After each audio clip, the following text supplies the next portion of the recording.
Hello students, मैं Sunil Agarwal government MBG college से अपने बीसीए फर्स्ट ईयर में जो आपके मैथमेटिक्स टॉपिक है उस पर अपने बात कर रहे थे। आपको मैंने डेफिनेशंस बताई थी सारी। आज कुछ उसके ऊपर ऑपरेशंस बताएंगे हम आपको।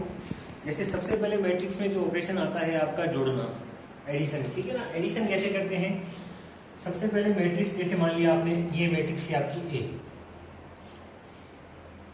इसका जो क्रम है ऑर्डर वो है m×n। दूसरी मैट्रिक्स है आपकी बी, इसका भी क्रम है आपका मान लिया आपने m×n। अब ये a प्लस बी आप करते हो, जब दो मैट्रिक्स का जोड़ करते हैं तब क्या होता है, ये जो m और n है, जो ऑर्डर है इसका और इसका ऑर्डर है, ये दोनों एक समान होने चाहिए। क्या होने चाहिए? एक समान।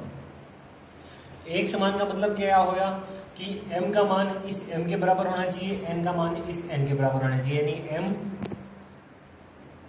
m1 ये m2 मान लिया इसको, m1 is equal to m2 और n1 is equal to n2।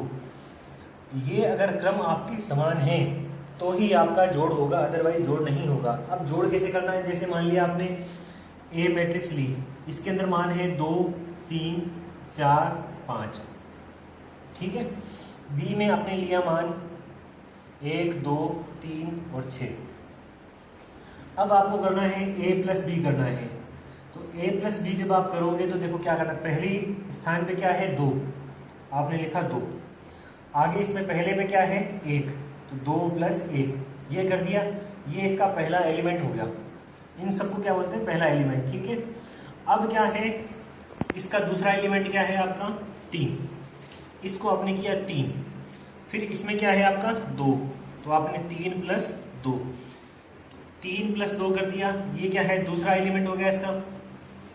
तीसरा एलिमेंट क्या है इसका 4, यहाँ पे क्या है 3, तो 4 + 3। फिर नेक्स्ट क्या है इसका, ये 5, इधर क्या है आपका 6, तो 5 + 6 ये हो गया।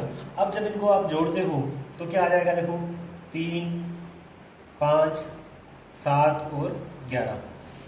ये क्या आया? a प्लस बी मैट्रिक्स का मान आ गया आपका, ठीक है। इसका मतलब क्या हो गया? कहने का मतलब कि जब आप a और b दो मैट्रिक्स हैं, इन दोनों को जोड़ते हो तो सबसे पहले आपको क्या देखना होता है? इनका क्रम।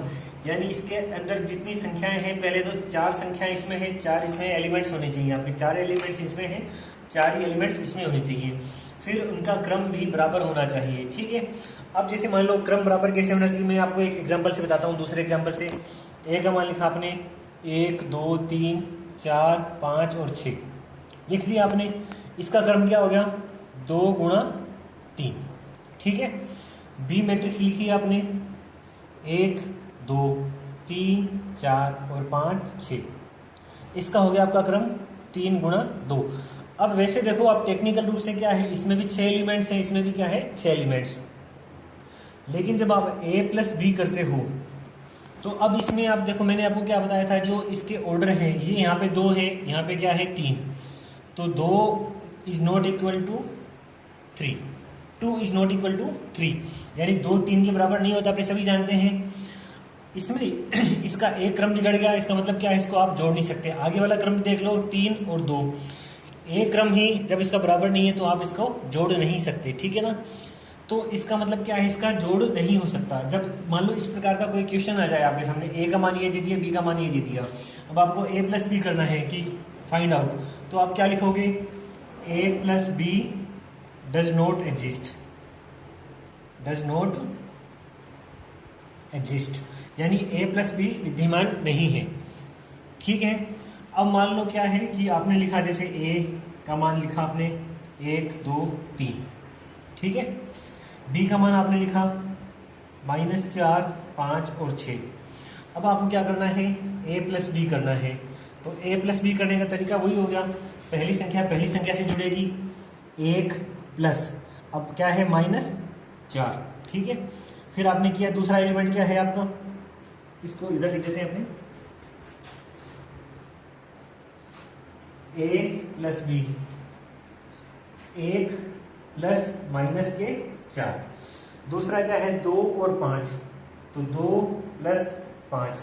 फिर क्या है 3 प्लस 6, 3 प्लस 6, तो ये क्या हो जाएगा, एक में से देखो एक में -4 जोड़ना है तो क्या मान आएगा, माइनस के 3। ठीक है, 5 प्लस 2 की आपने 7 हो गए, 6 प्लस 3 की आपके 9 हो गए, तो -3, 7 और 9 इसका क्या आ जाएगा, आंसर आ जाएगा। ठीक है, इस प्रकार क्या होता है, इसका जोड़ने का जो संक्रियाएं होती है वो होती हैं। इसके ऊपर आप मैक्सिमम जितने एग्जाम्पल्स हैं, न्यूमेरिकल्स हैं, आप कर सकते हैं। अगर उसके बाद आपको एग्जाम्पल्स कोई समझ में नहीं आता तो आप इसको लाइक कर सकते हैं, कमेंट कर सकते हैं, आपके आंसर दिए जाएंगे उस पर। ठीक है, धन्यवाद।